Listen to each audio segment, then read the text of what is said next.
چند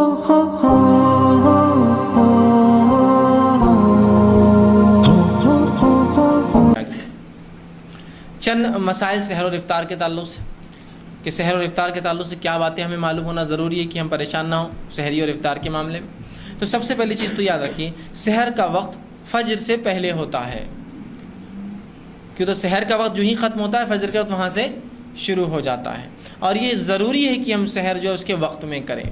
ٹھیک ہے۔ تو سحر کا وقت فجر سے پہلے تک ہوتا ہے۔ اب یہ کب تک رہتا ہے تو اس کا پیمانہ بہت مشکل ہے۔ مختلف مقامات پر لوگوں نے ٹائم ٹیبل بنائے ہیں، چارٹس بنائے ہیں، نظام الاوقات بنائے ہیں، آپ اس کو فالو کیجیے، وہ زیادہ بہتر ہے۔ ہر زمین زمانے کے علاقے سے سورج غروب اور نکلنے کا معاملہ الگ ہوتا ہے، لہٰذا فجر کا وقت بھی ہر جگہ الگ ہوتا ہے۔ جہاں میرے ہندوستان کے اندر اگر فجر کا وقت جو ہے 4 پونے 5 بجے اگر شروع ہوتا ہے تو وہیں سعودی عرب کے لیے ممکن نہیں ہو سکتا، وہاں 3:30 بجے شروع ہوتا ہوں گا یا ختم ہو جاتا ہوں گا، ٹھیک۔ تو ہر جگہ جو ہے پیمانے الگ ہوتے ہیں، تو لہٰذا آپ کو زمین زمانے کے اعتبار سے کام کرنا ہوگا۔ اور کچھ جگہ جو ہے یہ اور بھی تبدیل ہو جاتے ہیں، بہت جیسا جلدی ہوتا ہے، جیسے کہ کچھ جگہ فجر ہوں گی 2:30 بجے رات میں، ٹھیک۔ ایسے بھی علاقے ہیں کہ جہاں 2:30 بجے فجر ہوتی ہے اور 12 بجے عشاء ہوتی ہے رات کے۔ اول وقت عشاء کا 12 بجے ہوتا ہے، لیکن 3 گھنٹے کا ہی دن ہوتا ہے، صرف رات ہوتی ہے صرف، پھر دن نکل جاتا ہے، ٹھیک۔ تو بہت سے ایسے علاقے ہیں دنیا کے، تو اس معاملے میں آپ کو اعتبار کرنا پڑے گا اس علاقے کا، وہ علاقے میں ٹائم ٹیبل ہوتا ہے، اس کے مطابق آپ عمل کیجیے، ٹھیک۔ تو فجر سے پہلے ہم کو جو ہے یہ سحر جو ہے کرنا ہے، ٹھیک۔ سحر کرنا یہ بہت اچھا عمل ہے، بہت ہی بابرکت عمل ہے۔ کوئی شخص سحر میں اٹھنے کے بعد سحر کو بلا وجہ ترک نہ کرے کہ جانے تو جان پہ آ رہا، اب اٹھنا منہ دھونا جان دو، ویسی نہیں، ویسا نہیں، بالکل سحر آپ کیجیے، یہ بہت اچھا عمل ہے۔ نبی اکرم صلی اللہ علیہ وسلم فرماتے ہیں، متفق علیہ، بخاری مسلم کی روایت ہے، آپ نے فرمایا اور کہا کہ سحر کھاؤ کیونکہ سحر کھانے میں برکت ہے،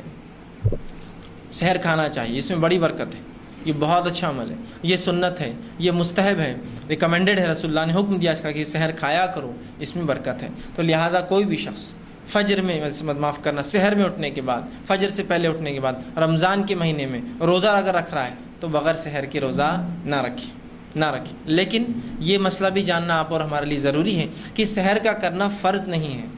واجب نہیں ہے۔ یہ میں کیوں کہہ رہا ہوں، بہت سے لوگوں کے اگر سحر نہ ہو تو روزہ بھی نہیں رکھتے، آج سحر نہیں ہوئی تو روزہ کہاں سے؟ تو سحر نہ فرض روزے کے لیے فرض ہے، نہ نفل روزے کے لیے فرض ہے، یہ سنت اور مستحب ہے صرف۔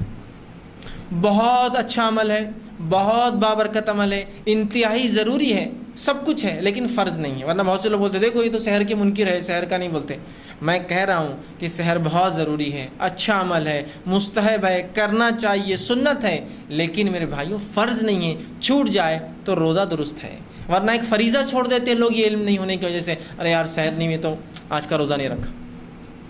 اور کچھ لوگوں کو یہ غلط فہمی ہوتی ہے کہ جب بھی نیند میں سے اٹھو سحر کر سکتے ہو، روزہ رکھ سکتے ہو، تو لہٰذا اگر فجر کے بعد بھی اٹھتے ہیں تو 2 نیوالے کھا کے پانی پی کے بولتے اب روزہ شروع ہو گیا۔ صرف ایک مسئلے کے لا علمی سے کہ سحر کرنا فرض ہے نہیں ہے، تو اب 2 لوگ تفریق ہو گئے، ایک تو روزہ ہی نہیں رکھ رہے اور دوسرے رکھتے ہیں تو کیا کرتے ہیں۔ ایک صاحب نے مجھ سے سوال کیا وہ کہ آج کا روزہ تھوڑا میرا کمزور ہے، تو میں نے کہا روزہ کیسے کمزور ہو گیا آپ کا، جبکہ 9 بج رہے ابھی تو دن کے، اور کمزور کہاں سے ہو گیا، کیا کر لیا ایسا عمل جو کمزور ہو گیا، یا تو ٹوٹ جائیں گا، کمزور کیسا ہوں گا؟ تو کہا وہ آج 7 بجے سحر کیا میں نے، جبکہ 7 بجے تو بالکل سورج نکل ہی جاتا کسی بھی حال میں۔ تو میں نے کہا 7 بجے آپ نے سحر کیوں کی، اور کمزور روزہ، اور آپ کی سحر ہوئی، آپ کو کیسا یقین ہے؟ تو دیکھیے اب روزے کے لیے سحر تو ضروری تھی، اور سحر تو جب نیند اٹھے تب ہوتی ہے بولے، تو میں 7 بجے نیند کھلی میری، آج فجر بھی نہیں ہوئی تو میں نے سحر کر کے روزہ رکھ لیا۔ آج کا روزہ آپ کا کمزور نہیں ہے، آپ کا آج روزہ ہی نہیں ہے۔ لا علمی دیکھیے انسانوں کیسا کرتی ہے، اور پتہ نہیں زندگی میں سے کتنے روزے انہوں نے رکھے تھے جس میں لیٹ اٹھے اور آرام سے سحر کر کے روزہ رکھا انہوں نے، چونکہ ان کے نزدیک سحر فرض تھی، اور یہ مسئلہ نہیں پتا کہ سحر فجر سے پہلے ہوتی ہے، ان کو لگا جب نیند جاگے سحر کرو اور روزہ رکھ لو۔ اور کتنے لوگ ایسے روزے رکھتے بھی، یاد رکھیے، اللہ حفاظت کرے ہماری۔ فرض اعمال میں یہ کوتاہی اللہ برداشت کرے گا، یہ لا علمی برداشت کے باہر ہے۔ کیوں؟ کہ اللہ رب العزت نے جب کسی عبادت کو فرض کیا تو اس عبادت کو تکمیل تک پہنچانے والے عمل کا جاننا بھی فرض ہے۔ تو نماز فرض ہے تو نماز کے مسائل جاننا بھی فرض ہے، روزہ فرض ہے تو روزے کے مسائل جاننا بھی مجھ پر اتنا ہی فرض ہے جتنا روزہ رکھنا اور عبادت اللہ نے فرض کی اتنا ہی فرض ہے۔ تو اگر کوئی کہے مجھے روزہ رکھنا معلوم صرف فرض ہے، یہ مسائل کا تو مجھے نہیں معلوم تھا، تو وہ بھی جو ہے نقصان میں ہے، کہ تو اللہ معاف نہیں کرنے والا، وہ روزے گئے ان کی نہیں، اللہ معاف نہیں کرتا، اس لیے کہ جب فرض قرار دیا تو فرض کو تو جاننا چاہیے نا۔ اگر میں آپ کو یہ کہوں کہ یہ موبائل یا یہ مشین ضروری ہے اگر آپ کو نوکری کرنا میرے پاس تو سیکھ کے آئیے، تو کتنا آدمی کرتا ہے؟ سب سے بالکل کن ذہن آدمی بھی جا کمپیوٹر سیکھ کے آتا ہے، اس لیے کہ اس کے بغیر جاب نہیں ملتی۔ کیسے سیکھتے ہو؟ اس کے مسائل کب بند ہوتا، کب کھلتا، کیسے تو کیوں اللہ کے دین میں اتنا بھی وقت نہ ملا کہ روزے، نماز، زکوٰۃ، حج جو فرائض تھے اس کے ہم احکامات اس کے علم رکھے کہ وہ کب ہوتے اور کب نہیں ہوتے، کیسے مکمل ہوتے اور کیسے ناقص ہوتے، کب ٹوٹ جاتے ہیں، کب باقی رہتے ہیں، کیسے کمزوری آئے تو پورا کیا جائے۔ نہیں وہ کیا بس روزہ فرض تھا، نہیں، اس میں معافی نہیں ہے۔ آپ کے یہاں لا علم میں بیچارہ، نہیں معافی نہیں ہے، اس شخص کو معافی ہے جو ثابت کرے اپنے رب کو، مجھے اور آپ کو نہیں، جو عقل سے کمزور تھا۔ اللہ یہ مسائل میرے کو نہیں سمجھتے تو میں نے بڑی کوشش کیا، تو وہ تو اس کے رب کا اور اس کا معاملہ، اللہ اس کا آئی کیو ٹیسٹ لیں گا، اس کا جانچ کریں گا، اور واقعی میں وہ کمزور تھا تو اس کا رب اس کو معاف نہیں، تجھے تو علم ہی نہیں تھا، تو بہت جس کو تھا معصوم تھا، پاگل تھا، مجذوب تھا، جانتے تجھے مسئلہ۔ لیکن ہم سب عقل رکھ کر صرف دین اور شریعت کا علم نہیں حاصل کرتے، باقی پوری عقل ہے۔ تجارت کی بات کیجیے تو پوری تجارت کے اس کو معلوم کہاں لوپ ہولز ہوتے ہیں، کہاں کیسا ہوتا ہے، کہاں یہ ہوتا ہے، کام ہوتا ہے، حتیٰ کہ جتنی چھوٹی تجارت اتنا زیادہ کمپلیکیٹڈ نالج لوگ رکھتے ہیں، معلوم آپ کو؟ آپ کہیں گے ایسا کیسے چھوٹی تجارت کمپلیکیٹڈ نالج؟ مثال کے طور پر کوئی انسان تجارت کر رہا ہے، بزنس ہے، اور کبھی تعلیم حاصل نہیں کیا، الیکٹریشین ہے، جتنا اس کا وہ ہے کمتر اس کا پیشہ ہے، اس کی مہارت اتنی زیادہ ہے اس کے اندر، اس لیے کہ اس کو معلوم دھکا لگا کہ اس کی موت رہتی، تو اتنا ماہر رہتا، اس کو پتا ہے کہ اس کا علم نہیں کیسا ہو، لیکن اس کو معلوم یہاں لگا تو کرنے لگتا، یہاں نہیں کرنا، فیوز کا بہانا جوڑنا، کس نے بتایا؟ وہ سب نہیں معلوم، ایسا کرنا تو بچتے، نہیں کرے تو گڑبڑ ہو جاتی۔ دیکھیے علم کے اعتبار سے اس کا علم کم ہے، کام کے اعتبار سے اس کا کام چھوٹا ہے، لیکن کتنا کمپلیکیٹڈ نالج رکھتا ہے کہ ایسا کرنا پڑتا تو ہی ہوتا۔ بہت سے میکینکس ہوتے ہیں جو کبھی علم حاصل نہیں کرتے، نہ کوئی میکینیکل انجینئر ہوتے ہیں، نہ کوئی آٹو موبائل انجینئرنگ کرتے ہیں، لیکن صرف سیکھ لیتے ہیں اپنے استاد سے، برابر کرتے ہیں گاڑی درست، اور کوئی بہت بار تو بڑے بڑے انجینئروں کو سکھاتے ہو کیسا کام کرنا، کہ تو انجینئر صاحب آتے مشین لیتے اور وہ گن سے اسکرو فٹ کرتے، یہ لیبر بولتا ویسا نہیں کرتے صاحب، 2 پیچ کم از کم اس کو ہاتھ سے دو، آپ مشین سے کریں گے ٹیڑھے پیچ جاتے اندر، ہاں غلط جاتے اسکرو اندر، پھر وہ برابر 2 دیتا ہوتا برابر، یار اس کو علم، اس لیے کہ اس کو پریکٹیکل نالج ہے فیلڈ کا۔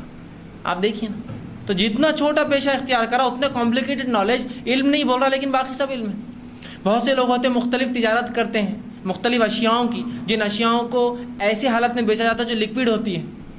طری کے فارم میں ہوتی ہے، دودھ بیچا جا رہا ہے، گیس تیل بیچا جا رہا ہے، پیٹرول بیچا جا رہا ہے، اور مختلف آئل بہت چیزیں بیچے جا رہے ہیں، کمپلیکیٹڈ، لیکن برابر اس سے معلوم ہے کہ اس کو 2 نمبر کیسے کرنا ہے، اس کو بڑھانا کیسے۔ دودھ میں سیدھا پانی ڈالا، دودھ دکھ کر آیا تھا کسی پانی ہے، اس کا طریقہ اس کو معلوم کیسا ملانا پانی۔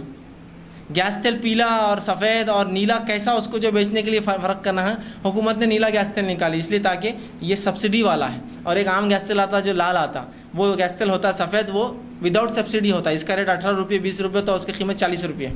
اس کو پورا نالج ہے کہ یہ سفید کو پیلا کیسا کرتے، یا اودا بیچنا ہے تو اس کو سفید کر کے کیسا بیچنا، کمپلیکیٹڈ نالج ہے، حالانکہ اس کو بیسک علم نہیں ہے۔ تو کیوں اللہ نہیں پوچھیں گا اس کا آئی کیو لیول کہ تجھے اتنا تو علم تھا کہ کس طرح سے دنیا کے فائدے کے لیے کچھ کمانے کے لیے کریں، میرے دین کے لیے اتنا بھی تجھے وقت نہ ملا کہ چند موٹے موٹے مسائل جو فرائض کے معافی نہیں ہے، کوئی بولیں گا میں فجر میں اٹھ کے کھا لیتا تو اللہ معاف کر دے، نہیں کرے گا، اس لیے کہ جہاں فرض پہ عمل کرنا ضروری ہے اتنا ہی ضروری ہے اس فرض کو تکمیل تک لے جانے والے عمل پہ عمل کا علم ہونا، یاد رکھیے، ٹھیک ہے۔ تو سحر مستحب اور سنت ہے، فرض نہیں، لیکن میں یہ دعوت نہیں دے رہا ہوں کہ آپ سحر چھوڑیں، بالکل کیجئے، لیکن چھوٹ جائے تو روزہ رکھ لیجئے، کوئی مسئلہ نہیں۔ اب آپ کہیں گے میں تو سحر میں اٹھا ہی نہیں، پھر میرا کیا؟ تو آپ سوئے تو نیت کی تھی نا سحر میں اٹھنے، کیوں نیت کی تھی کہ روزہ رکھوں؟ تو نیت ہو گئی، آپ کا روزہ درست ہے،